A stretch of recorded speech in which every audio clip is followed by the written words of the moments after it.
नमस्कार, lead India के इस वीडियो में आपका बहुत बहुत स्वागत है। दोस्तों, आज के वीडियो का टॉपिक है मैरिज रजिस्ट्रेशन कराना क्यों जरूरी होता है। ये वीडियो ऐसे लोगों के लिए भी है जिन्होंने अरेंज मैरिज किया हुआ है और वो मैरिज रजिस्ट्रेशन के बारे में कोई सर्च कर रहे हैं, तो वो ये वीडियो बहुत ही इंफॉर्मेटिव हो सकता है और बहुत सारे इन्फॉर्मेशन आपको मिल सकते हैं।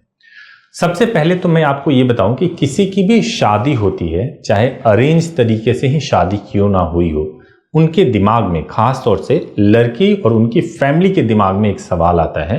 कि जल्दी से जल्दी मैरिज का रजिस्ट्रेशन करा लें, क्योंकि उनके मन में एक भ्रम होता है कि कहीं मैरिज रजिस्ट्रेशन ना हुआ हो तो ये शादी मान्य है, नहीं मान्य है, क्या है, मतलब वो थोड़ा सा कंफ्यूज होते हैं। तो मैं आपको बताऊं कि मैरिज रजिस्ट्रेशन कराना क्यों जरूरी है और बहुत ही ऐसे इंफॉर्मेशन भी मैं आपको बताऊंगा जो आपको पता नहीं होगा। सबसे पहली तो बात तो मैं ये बताऊं कि मैरिज रजिस्ट्रेशन कराना जो सबसे पहली जरूरत है वो ये है कि लीगली हस्बैंड और वाइफ प्रूव करने के लिए जो एकमात्र डॉक्यूमेंट होता है वो डॉक्यूमेंट होता है मैरिज रजिस्ट्रेशन सर्टिफिकेट, जो कोर्ट से या गवर्नमेंट ऑफिस से इशू होता है। अगर मान लीजिए किसी के पास ये डॉक्यूमेंट नहीं है तो बहुत ही रेयर केस में मैरिज का फोटो या गवाहों को जिसने शादी कराई हो उन सब चीज़ों से या इनविटेशन कार्ड से काम चलाया जाता है। लेकिन अगर किसी भी तरीके का बेनिफिट लेना हो, जैसे मान लीजिए कि कोई स्पाउस बेनिफिट लेना है, या अगर आप विदेश जा रहे हैं और विदेश जाने के लिए कोई स्पाउस वीज़ा लेना है, या आप इंडिया में किसी गवर्नमेंट डिपार्टमेंट में हैं और आपको अपने वाइफ को, डिपेंडेंट का आपको किसी भी तरह का बेनिफिट देना है, हेल्थ बेनिफिट देना है, इन सभी चीज़ों के लिए मैरिज रजिस्ट्रेशन सर्टिफिकेट की रिक्वायरमेंट होती है। कुछ केसेस में तो मैं आपको ऐसा बता दूं कि मैंने ऐसे कई मामले देखे हैं जिसमें शादी हुई और शादी होने के बाद से 4 महीना, 6 महीना या 1 साल के अंदर किसी वजह से, खासतौर से ये कोविड के समय में बहुत देखा गया था कि पति एक्सपायर हो गए। अब पति के एक्सपायर हो जाने के बाद से जो अनुकंपा की नौकरी मिलती है वो पत्नी को मिलेगी, या जो भी बेनिफिट्स मिलेंगे, जो पति का बेनिफिट्स होता है वो सब वाइफ को मिलेगा, यानी कि हस्बैंड के एक्सपायर होने के बाद से।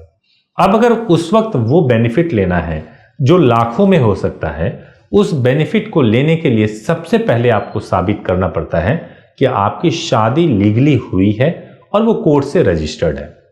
अब उस समय आपके पति हैं नहीं, आपने मैरिज का रजिस्ट्रेशन कराया नहीं है। कई लोग कांटेक्ट करते हैं कि क्या अभी मैरिज का रजिस्ट्रेशन हो सकता है, जो बिल्कुल नहीं हो सकता पति के एक्सपायर होने के बाद से, पत्नी के एक्सपायर होने के बाद से। तो उस स्थिति में जो है उस बेनिफिट से आप वंचित रह जाते हैं, क्योंकि आपके पास मैरिज रजिस्ट्रेशन सर्टिफिकेट नहीं है। तो आज के दौर में, आज के ज़माने में जहां लिव इन का चलन हो, जहां पे लोग 10-10 साल, 20-20 साल साथ में रहते हैं और ये साबित कर देते हैं कि हमारे बीच में कोई शादी नहीं हुई थी, वहां पे मैरिज रजिस्ट्रेशन सर्टिफिकेट का इंपॉर्टेंस बहुत बढ़ गया है। इसीलिए चाहे आपने अरेंज तरीके से शादी किया हो या फिर आप ऐसे व्यक्ति से शादी कर रही हैं जिसमें लड़का विदेश में रहता हो, या फिर ऐसा है कि आप किसी गवर्नमेंट सर्विस में हो या किसी भी प्रकार के सर्विस में हो, अगर आप चाहते हैं कि आपके बच्चे के लिए, आपकी पत्नी के लिए,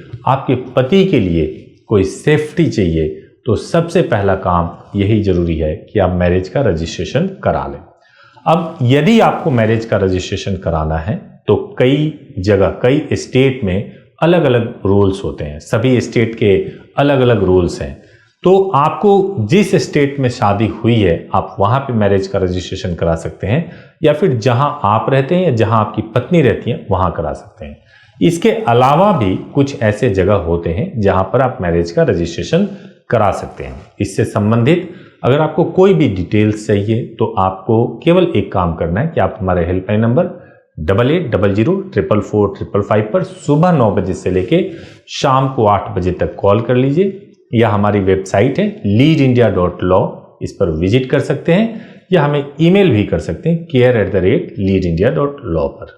दोस्तों, मैं आपको यह बता दूं कि मैरिज रजिस्ट्रेशन कराना, चाहे आप विदेश में रहते हैं, देश में रहते हैं, कहीं और से आपने शादी किया हो, अगर आपको ये डिफिकल्ट लग रहा है, आप करा नहीं पा रहे हैं, आपको चाहे जहां से भी मैरिज रजिस्ट्रेशन कराना हो, एक बार जरूर काउंसलिंग करा लीजिए, एक बार जरूर आप चीज़ों को समझ लीजिए और उसके बाद से डिसाइड कीजिए कि आपको मैरिज रजिस्ट्रेशन कराना है या नहीं कराना है। ये छोटा सा काम आपके फ्यूचर के लिए बहुत ही जरूरी काम है।